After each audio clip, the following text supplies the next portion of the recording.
રાજ્યમાં સ્થાનિક સ્વરાજ્યની ચૂંટણીનો જંગ જામ્યો છે, પણ આ વખતે જનતાનો મૂડ કંઈક અલગ જોવા મળી રહ્યો છે. પ્રચાર કરવા નીકળેલા નેતાઓને અત્યારે ગલીએ ગલીએ વિરોધનો સામનો કરવો પડી રહ્યો છે.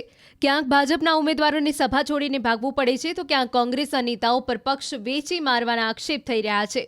સુરતમાં આમ આદમી પાર્ટીમાં ગાબડા પડી રહ્યા છે, તો મહીસાગરમાં વળી આખું ગામ ચૂંટણી બહિષ્કારના મૂડમાં છે. રાજકોટમાં ભાજપ માટે આ વખતે રસ્તો આસાન નથી. વોર્ડ નંબર 11માં ઉમેદવારો રક્ષિત કલોલા અને મહેશ પીપરિયા સભા કરવા પહોંચ્યા હતા.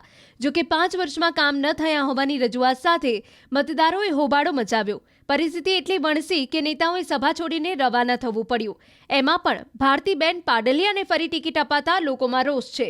ડેમેજ કંટ્રોલ માટે ભાજપે હવે નીતિન ભારદ્વાજ અને રમેશ રૂપાપરા જેવા જૂના જોગીઓને મેદાને ઉતાર્યા છે. કારણ કે લોકો ફરિયાદ કરી રહ્યા છે કે કોર્પોરેટરો ફોન ઉપાડતા નથી.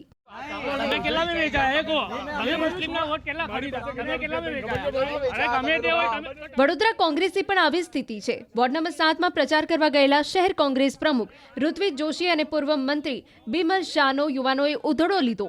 યુવાનોએ નેતાઓની કાર આંતરીને સીધો સવાલ પૂછ્યો કે ભાજપ પાસે કેટલામાં વેચાયા. ટિકિટ ફાળવણીમાં વહાલા દવલાની નીતિ અને મુસ્લિમ ઉમેદવારોની ટિકિટ કાપવા મુદ્દે ભારે તકરાર થઈ.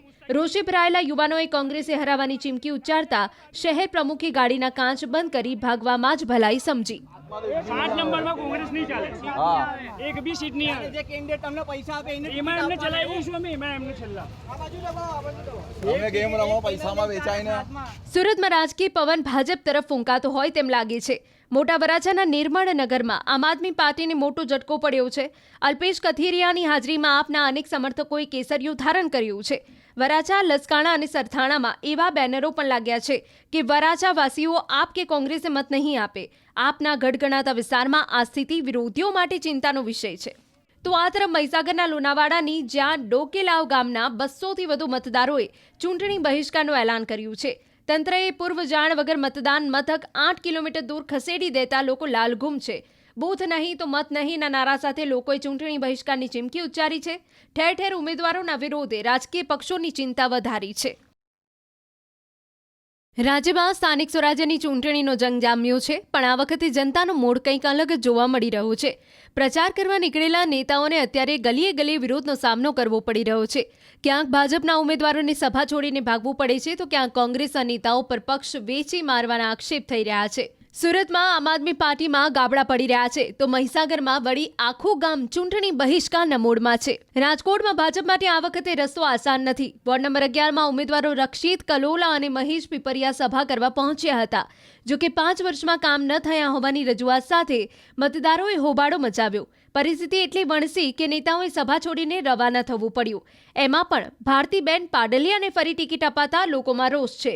ડેમેજ કંટ્રોલ માટે ભાજપે હવે નીતિન ભારદ્વાજ અને રમેશ રૂપાપરા જેવા જૂના જોગીઓને મેદાને ઉતાર્યા છે.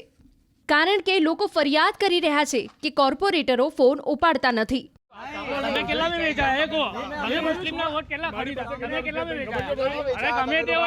વડોદરા કોંગ્રેસની પણ આવી સ્થિતિ છે. વોર્ડ નંબર 7માં પ્રચાર કરવા ગયેલા શહેર કોંગ્રેસ પ્રમુખ ઋત્વિજ જોશી અને પૂર્વ મંત્રી બિમલ શાહનો યુવાનોએ ઉધડો લીધો. યુવાનોએ નેતાઓની કાર આંતરીને સીધો સવાલ પૂછ્યો કે ભાજપ પાસે કેટલામાં વેચાયા. ટિકિટ ફાળવણીમાં વહાલા દવલાની નીતિ અને મુસ્લિમ ઉમેદવારોની ટિકિટ કાપવા મુદ્દે ભારે તકરાર થઈ.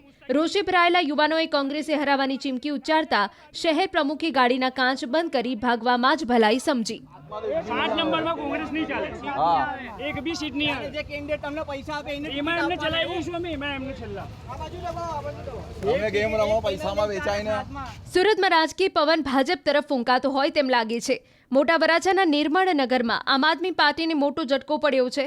અલ્પેશ કથિરિયાની હાજરીમાં આપના અનેક સમર્થકોએ કેસરિયું ધારણ કર્યું છે. વરાછા, લસકાણા અને સરથાણામાં એવા બેનરો પણ લાગ્યા છે કે વરાછાવાસીઓ આપ કે કોંગ્રેસે મત નહીં આપે. આપના ગઢગણાતા વિસ્તારમાં આ સ્થિતિ વિરોધીઓ માટે ચિંતાનો વિષય છે. તો આ તરફ મહીસાગરના લુણાવાડાની જ્યાં ડોકેલાવ ગામના 200થી વધુ મતદારોએ ચૂંટણી બહિષ્કારનું એલાન કર્યું છે.